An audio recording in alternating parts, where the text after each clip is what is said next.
அன்பார்ந்த தோழர்களே, என் உயிரின் உயிரான விடுதலை சிறுத்தைகளே, அனைவருக்கும் வணக்கம்.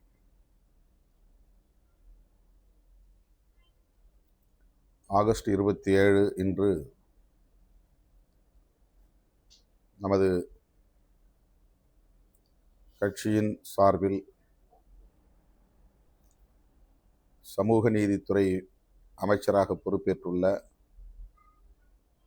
தம்பி வன்னியரசு அவர்கள் சமூக நீதித்துறைக்கான மானிய கோரிக்கையை சட்டப்பேரவையில் முன்வைக்கிறார். அதற்கான கொள்கை விளக்க குறிப்பை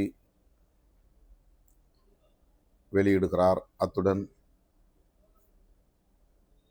ஆதிதிராவிடர் நலன், பழங்குடியினர் நலன் உள்ளிட்ட விளிம்பு நிலை மக்களுக்கான நலன்கள் குறித்த பல்வேறு திட்டங்களையும் இன்றைக்கு அறிவிப்பு செய்ய இருக்கிறார். விடுதலை சிறுத்தைகள் கட்சியின் வரலாற்றில், தேர்தல் அரசியல் வரலாற்றில் இந்த நாள் குறிப்பிடத்தக்க நாளாகும். ஆட்சியிலும் பங்கு, அதிகாரத்திலும் பங்கு என்று நாம் 1999 தேர்தல் அரசியலில் அடியெடுத்து வைத்த காலத்தில் முழங்கினோம். கடைசி மனிதனுக்கும் ஜனநாயகம், எளிய மக்களுக்கும் அதிகாரம் என்கிற கொள்கை முழக்கத்தோடு தேர்தல் அரசியலில் அடியெடுத்து வைத்தோம். 10 ஆண்டு காலம் தேர்தல் புறக்கணிப்பில் இருந்த இயக்கம் சமூக மாற்றத்தை தேர்தல் அரசியலுக்கு அப்பால் நின்று மக்களை அமைப்பாக்குவதன் மூலம் சாதிக்க முடியும் என்று நம்பி தேர்தலை புறக்கணித்த காலம் 10 ஆண்டு காலம். காலம் கட்டளையிட்டதன் அடிப்படையில் நமக்கு நேர்ந்த அரசியல் நெருக்கடிகளின் விளைவாக 1999 ஆண்டு நடைபெற்ற நாடாளுமன்ற பொதுத் தேர்தலின் போது நம்முடைய நிலைப்பாட்டை நாம் மாற்றி அமைத்துக் கொண்டோம். தேர்தல் புறக்கணிப்பை கைவிட்டு விடுதலை சிறுத்தைகள் கட்சி தேர்தல் அரசியலில் பங்கேற்கிறது என்ற முடிவை நாம் எடுத்தோம். அப்போதுதான் கடைசி மனிதனுக்கும் ஜனநாயகம், எளிய மக்களுக்கும் அதிகாரம் என்கிற கொள்கை முழக்கத்தை உரத்து முழங்கினோம். ஆட்சியிலும் பங்கு, அதிகாரத்திலும் பங்கு என்கிற கோரிக்கை முழக்கத்தையும் நாம் உரத்து பேசினோம். தேர்தல் அரசியலுக்கு அடியெடுத்து வைத்து 25 ஆண்டுகளை கடந்த நிலையில் 4 நூற்றாண்டுகளுக்கு பிறகு நமது எண்ணம் ஈடேறி இருக்கிறது, கனவு நனவாகி இருக்கிறது. நாம் மேற்கொண்ட முயற்சிக்கு பயன் கிடைத்திருக்கிறது. அதுதான் இந்த 2026 ஆண்டு நடைபெற்ற சட்டப்பேரவை பொதுத் தேர்தலில்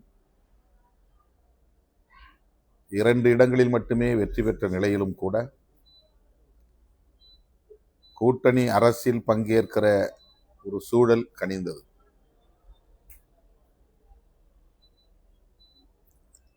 காலம் இட்ட கட்டளையை ஏற்று நாம் இந்த கூட்டணி அரசிலும் அங்கம் வகிப்பது என்கிற முடிவை மேற்கொண்டோம். அதன் அடிப்படையில் கட்சியின் மூத்த பொறுப்பாளர், கட்சியின் துணை பொதுச் செயலாளர் தம்பி வன்னியரசு இன்றைக்கு சமூக நீதித்துறை அமைச்சராக பொறுப்பேற்று 100 நாட்களை கடந்த நிலையில் முதல் முறையாக நமது கட்சியின் சார்பில் மானிய கோரிக்கையை சட்டப்பேரவையில் முன்மொழிந்து பதிலுரை ஆற்ற இருக்கிறார். ஆகவே இன்று காலை அவரை நான் சட்டமன்றத்திற்கு அழைத்து சென்று பேரவைத் தலைவரிடத்திலே அவரை மீண்டும் ஒப்படைத்து, இந்த நாள் எங்களுக்கு பொன்னாள், உங்களின் வாழ்த்துக்களோடு எங்கள் சார்பில் அமைச்சர் வன்னியரசு மானிய கோரிக்கையை முன்மொழிய இருக்கிறார் என்று பேரவைத் தலைவரோடு ஒரு சந்திப்பை நிகழ்த்தியிருக்கிறோம்.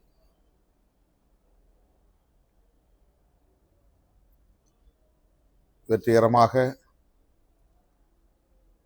இன்றைய மானிய கோரிக்கை மீதான விவாதம் நடைபெறும். நமது கட்சியின் குரலாக வன்னியரசுவின் குரல் சட்டமன்றத்தில் ஒலிக்கும் என்கிற மகிழ்ச்சியோடு உங்களை இந்த நேரலையில் சந்திக்கிறேன். 29ஆம் தேதி சென்னையில் நடைபெற உள்ள மாநாட்டு மலர் வெளியீட்டு விழாவுக்கு அழைப்பு விடுப்பதற்காகத்தான் முகநூல் நேரலையில் வந்திருக்கிறேன்.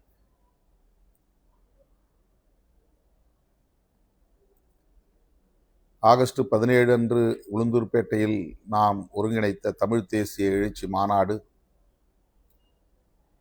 நாம் எதிர்பார்த்ததைப் போல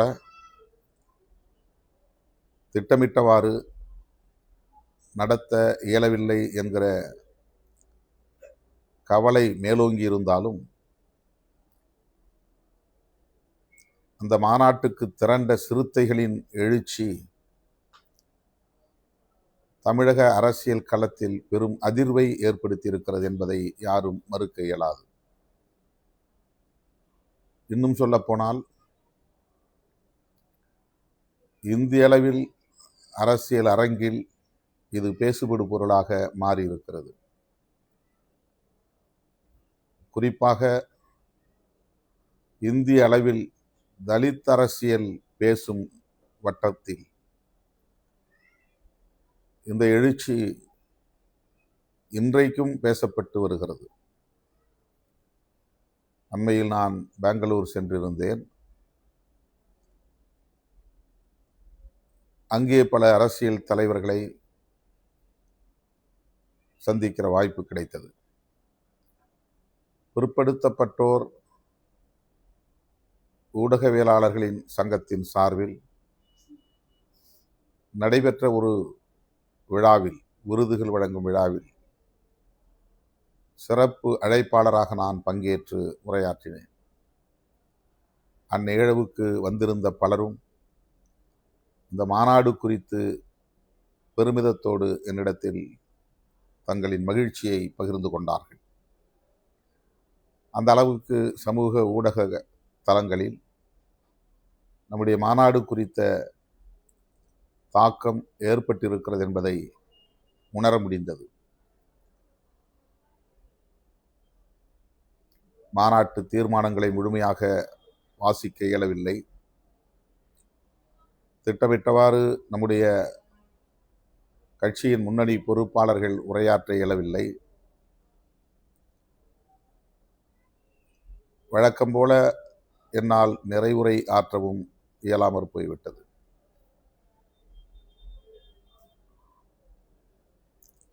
பேசியிருக்க முடியும், ஆனால் நான்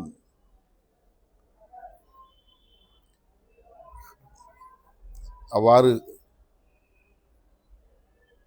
பேசுவதற்கு முயன்றிருந்தால், நேரத்தை எடுத்துக்கொள்ள முயற்சி செய்திருந்தால், இன்னும் உளுந்தூர்பேட்டையை நோக்கி வந்து கொண்டே இருக்கிற பெருவெள்ளத்தை போல் பிரவாகம் எடுத்து வந்து கொண்டே இருக்கிற சிறுத்தைகள் திடலை நோக்கி குவிந்தால் உயிர் சேதங்கள் ஏதும் நேர்ந்து விடுமோ என்கிற அச்சம் எனக்கு மேலிட்டது.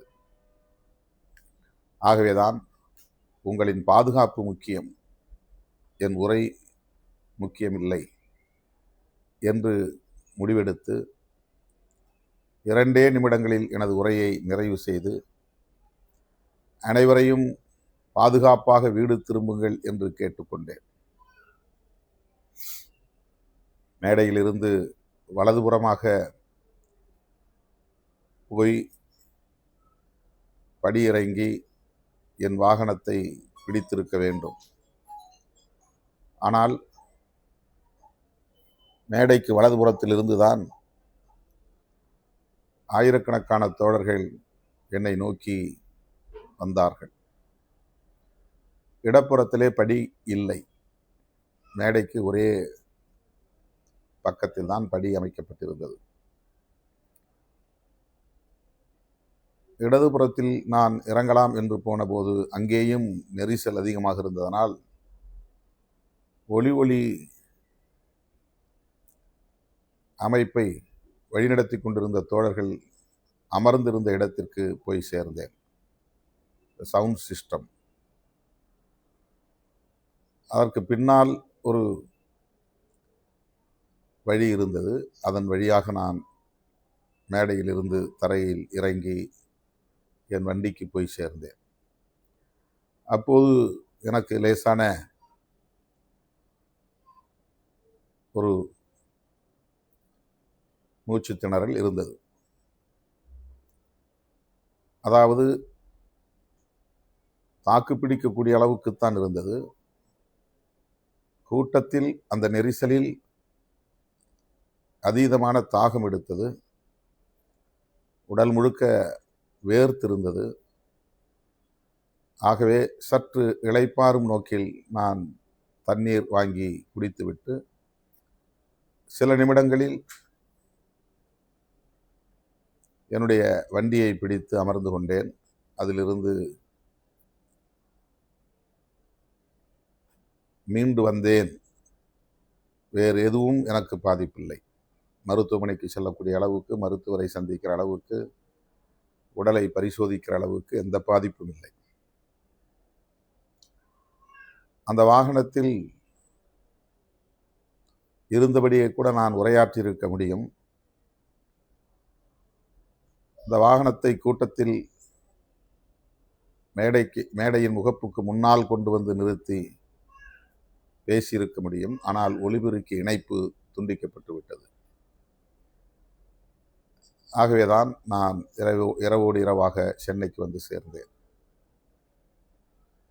இதை வைத்துக்கொண்டு காழ்ப்புணர்ச்சி கொண்ட கயவர்கள்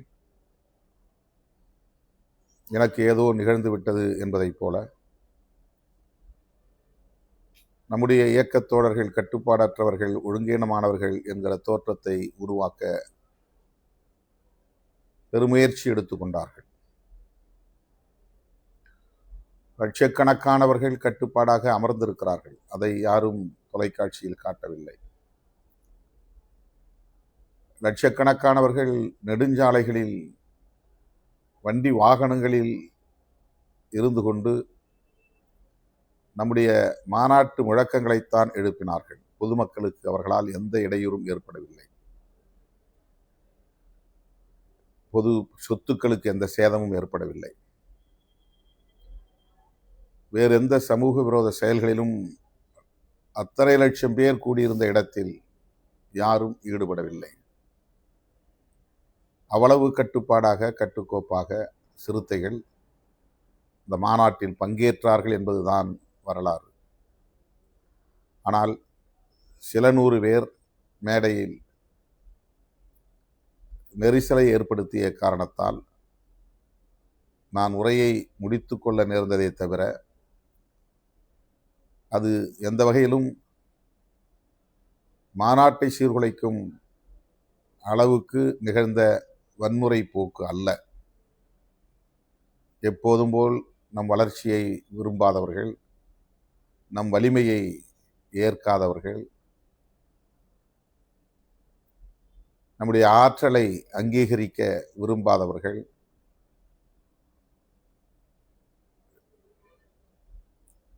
என்னென்ன இழிவான விமர்சனங்களை செய்ய முடியுமோ அவ்வளவு விமர்சனங்களை செய்தார்கள் என்பதை நாம் அறிவோம். எனக்கு அது எந்த பாதிப்பையும் ஏற்படுத்தவில்லை. ஆனால் இயக்கத்தோழர்கள் சமூக ஊடகங்களில் இது குறித்து கவலையோடு சில கருத்துக்களை பதிவு செய்வதை இன்றைக்கும் பார்க்க முடிகிறது. இந்த நிலையில் இந்த மாநாட்டில் உரையாற்ற இயலாத நிலை ஏற்பட்ட சூழலில் மாநாட்டு மலரை அந்த மேடையிலே வெளியிட இயலாத சூழலில்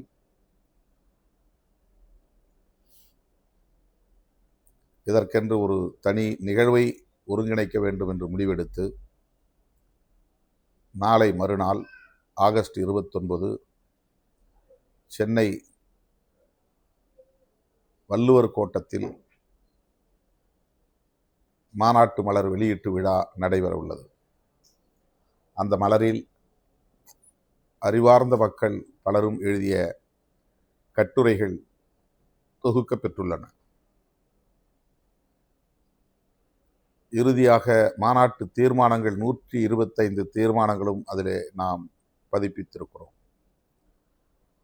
ஆகவே இந்த மாநாட்டு மலர் வெளியீட்டு விழா மாநாட்டின் இன்னொரு அங்கமாக நடைபெற இருக்கிறது. அந்த மேடையிலே உரையாற்ற இயலாத நிலையில் இந்த மேடையில் உரையாற்ற இருக்கிறோம். எனவே இயக்கத் தோழர்கள், முன்னணி பொறுப்பாளர்கள், 234 தொகுதி மாவட்ட செயலாளர்கள், மாவட்ட பொருளாளர்கள், மாவட்ட துணை செயலாளர்கள், மாவட்ட நிர்வாக குழு உறுப்பினர்கள், மாவட்ட செயற்குழு உறுப்பினர்கள், மகளிர் விடுதலை இயக்கம், இளஞ்சிறுத்தைகள் எழுச்சி பாசறை உள்ளிட்ட துணைநிலை அமைப்புகளின் மாவட்ட பொறுப்பாளர்கள் இந்த நிகழ்வில் தவறாமல் பங்கேற்க வேண்டும் என்று அழைப்பு விடுக்கிறேன். தீர்மானங்கள் குறித்தும் பேச வேண்டும். தமிழ் தேசியம் குறித்த கருத்தியலையும் நாம் எந்த கோணத்தில் அணுகுகிறோம் என்பதையும் பேச வேண்டும்.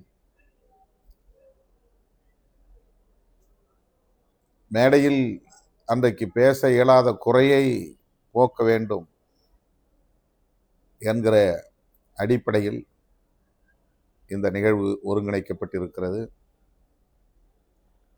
ஆகவே தோழர்கள் 29ஆம் தேதி மாலை 3 மணி அளவில் வள்ளுவர் கோட்டத்திற்கு வந்து சேர வேண்டும் என்று வேண்டுகோள் விடுக்கிறேன். மீண்டும் நினைவூட்டுகிறேன், மாநாட்டுக்கென நாம் வரையறுத்த நன்கொடையை, நிதியை இன்னும் செலுத்தாத தோழர்கள் கட்டாயம் செலுத்த வேண்டும். 29ஆம் தேதி மாநாட்டில் பங்கேற்க வருகிற தோழர்கள் அன்றைக்கோ அல்லது இருந்து அடுத்த நாளோ மாநாட்டு நிதியையும் ஒப்படைக்க வேண்டும். பிரமாண்டமான பந்தல், இரவை பகலாக்கும் அளவுக்கான ஒளிவெள்ளம் பாய்ச்சும் ஒளி விளக்குகள், பரந்த வெளியில்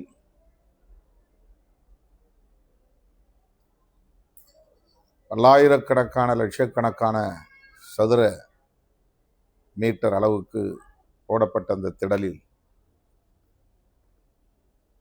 கட்டிடங்களே இல்லாத அந்த பகுதியில் பேசுவது அனைவருக்கும் கேட்கும் வகையில் ஒலி அமைப்பு செய்திட வேண்டும். அவ்வளவு சிறப்பான சவுண்ட் சிஸ்டம், திரும்புகிற திசையெல்லாம் LED திரைகள், 50 அடி உயரத்தில் தலைவர்களின் வெட்டுருவங்கள், கட்அவுட்ஸ், பாவேந்தர் பாரதிதாசனுடைய வெட்டுருவம், பாவலரேறு பெருஞ்சித்திரனாரின் வெட்டுருவம்,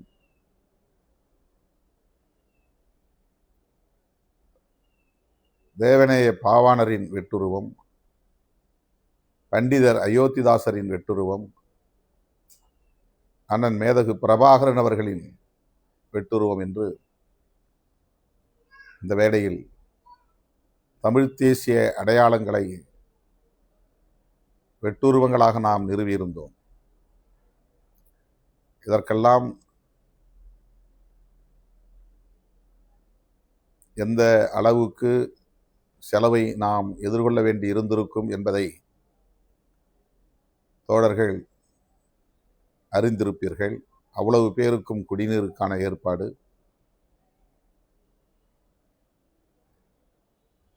லட்சக்கணக்கான இருக்கைகள்,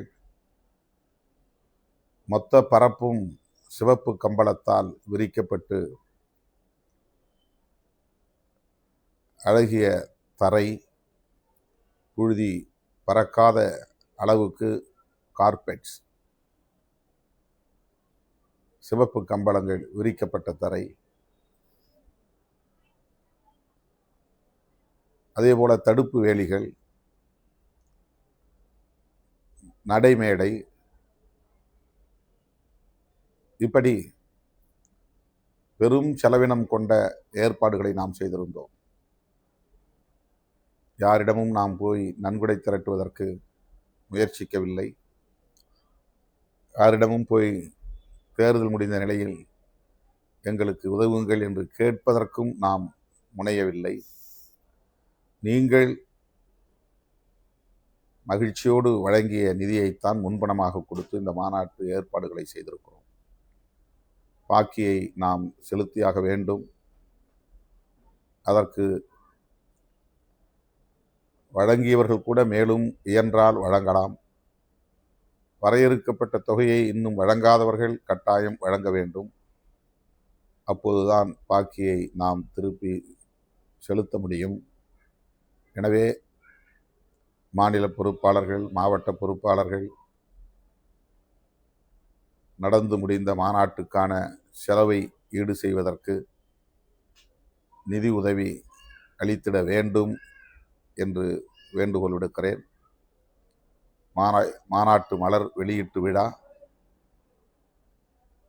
மாநாட்டின் இன்னொரு அங்கமாக ஒருங்கிணைக்கப்படுகிறது. உணர்ச்சி பாவலர் ஐயா காசி ஆனந்தன் மாநாட்டு மலரை பெற்றுக்கொண்டு உரையாற்ற இருக்கிறார்.